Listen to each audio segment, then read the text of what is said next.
Hi, Tile from Infidelity here. Today we're going to talk about a dandy new little headphone from Beyerdynamic. This came out in December. This is the DT240 Pro. It's a $99 headphone. So this is a nice low-cost entry-level headphone. Beyerdynamic designed this headphone as an audio professional's headphone, hence the DT240 Pro designation.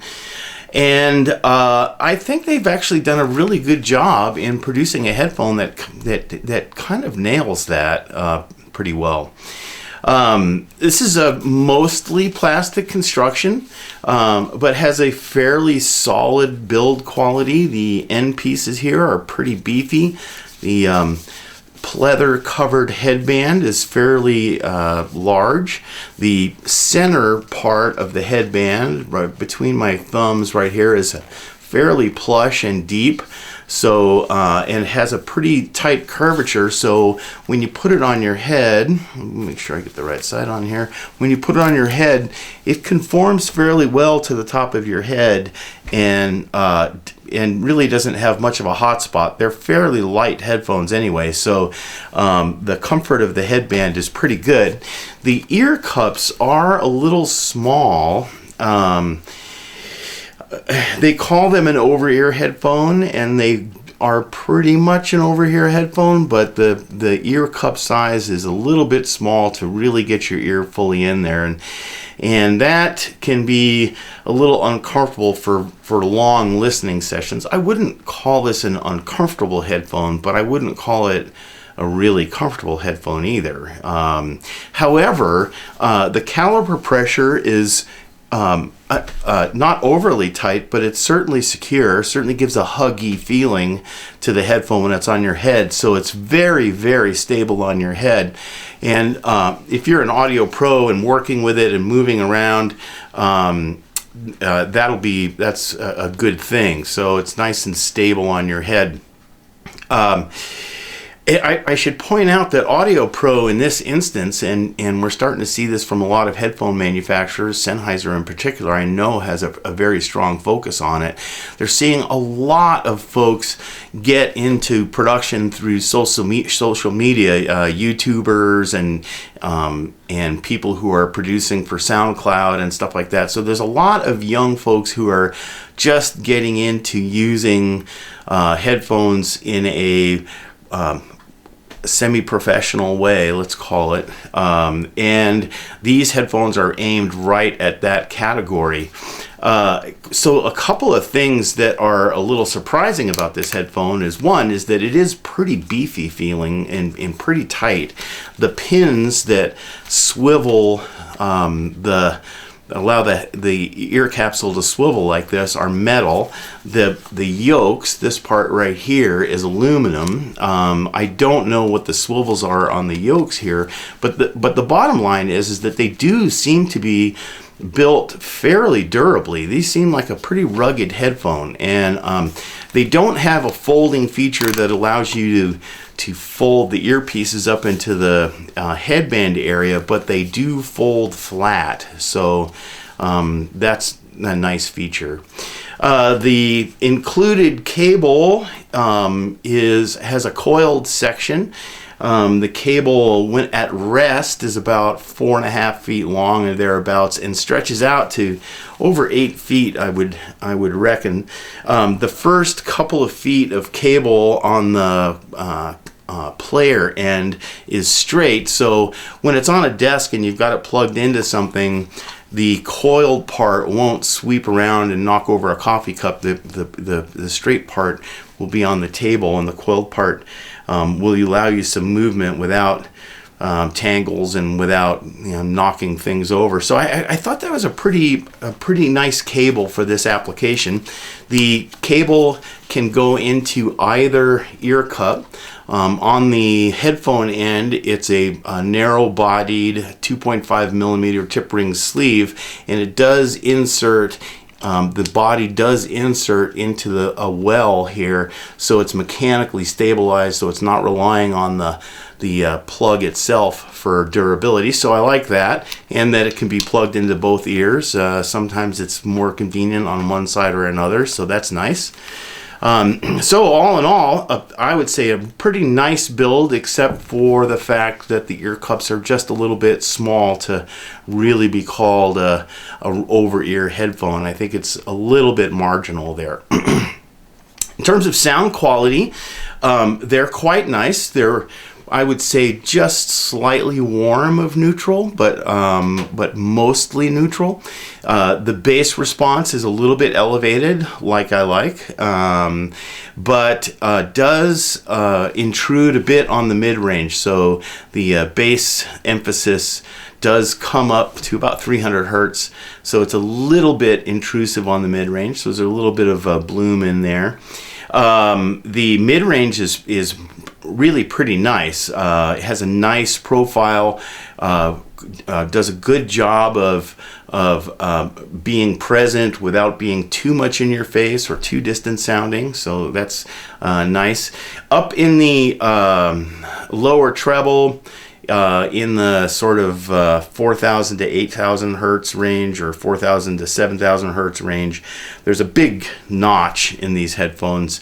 That's an area that can get pretty harsh sounding if it's overdone. These definitely do not do that. So these are not a harsh headphone at all, but it is missing that chunk of treble pretty strongly. So while it's easy on the ears, it also makes the TS sound a little, TH, because it's missing that region a little bit. So it's a little lacking in terms of being able to reproduce cymbals with their full range of harmonic content. So it's, the richness of cymbals kind of go away a little bit. The good news is that they're not harsh or anything like that, and there is enough treble energy up above 8 hertz, 8K or 7K hertz, that the treble, it doesn't sound terribly rolled off. So it's still got about the right amount of treble energy. But at any rate, for $99, it's pretty good. Of course, you can poke holes in a $99 headphone. The real acid test is how it fares against other headphones. Right now, one of my favorite sealed headphones that is a similar price is the Sennheiser 471i. This is a very nice headphone. By comparison, it sounds quite a bit more liquid and coherent. So I think audiophiles would prefer this headphone by a fairly good margin over the 240 Pro. However, this headphone is a little bit bass light, and if you're using it for mixing audio and stuff like that, you might end up adding a little bit too much bass in with these headphones, so be aware of that. I think it's a better headphone for somebody who's mixing and producing music, as long as they're aware that they're a little bit bass light and that they don't mix in too much bass. This headphone has a better sort of bass response. It's closer to what you want, but it's not as neutral as these. But these headphones, the 240s, are also apparently quite a bit more durable. The sliders are move a little bit better. These are a little kind of cheaper feeling. Sennheiser does a great job on materials, but I think that this headphone is probably a more durable headphone in the long run. So again, it's one of those things where I think for a media producer who's, especially one who's mobile and going to be throwing this in a backpack and stuff like that, and it will be a little bit more satisfying listen for most people because it's got a little bit stronger bass. Although if you will like the liquidity and the coherence, this one's sort of technically a better, more faithful audio reproducer. but maybe not quite as satisfying for some people because it lacks the bass response that this headphone has. So this is a good headphone if you're mixing and stuff. As long as you know that you're missing a little bass, you'll be able to do a little bit more subtle mix. However, if you're just doing location recording and stuff like that, and also just general music listening, this headphone may be a little bit more satisfying if you want some oomph in the lows. Another headphone I compared it to, that's a real natural headphone to compare it to, is the Audio-Technica ATH M50X.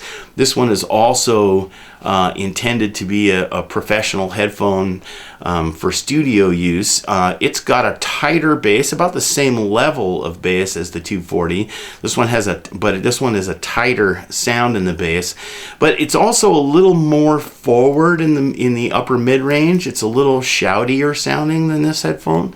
So and then the treble, I would say, is close, but I'd say this headphone is a little bit better in the treble. Overall, this one it seems a little bit more uneven sounding than this headphone. This one's a little more relaxed and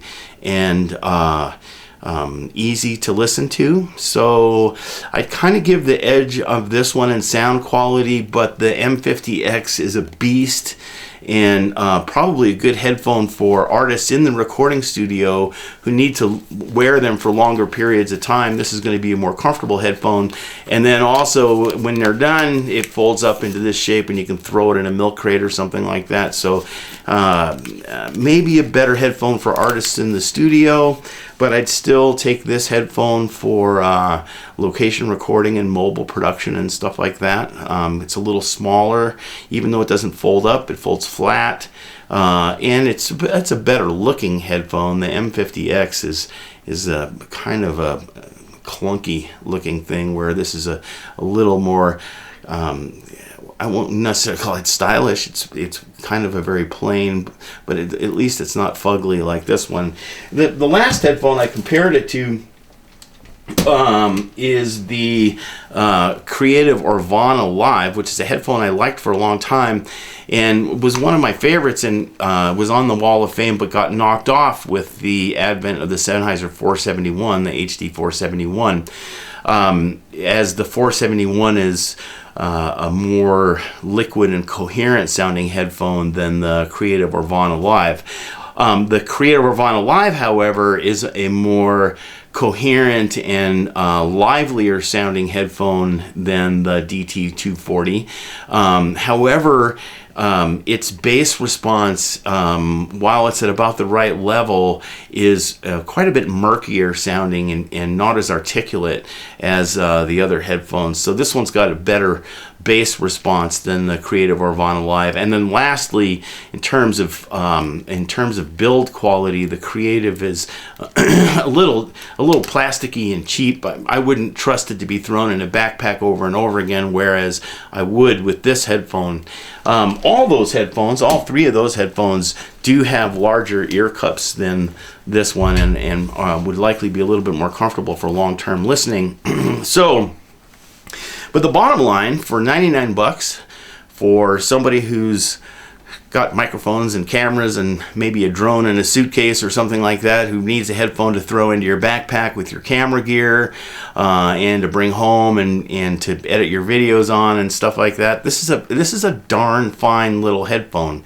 At 99 bucks, I think it certainly is a good buy, and seems to do exactly the kind of job that Beyer intended to do, be a good headphone for the current social media producer aspiring to make quality content. And I think this would be a good tool for that kind of person. So the Beyerdynamic DT240 Pro for 99 bucks will go up on the Wall of Fame. It's not going to knock anything off. It's just kind of wiggling in there, making some room due to its kind of durability and nice bass response and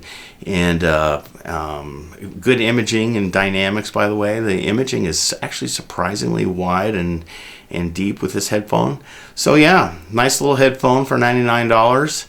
Beyerdynamics DT240 Pro. Hope you get to hear one soon, and we'll see you guys next time.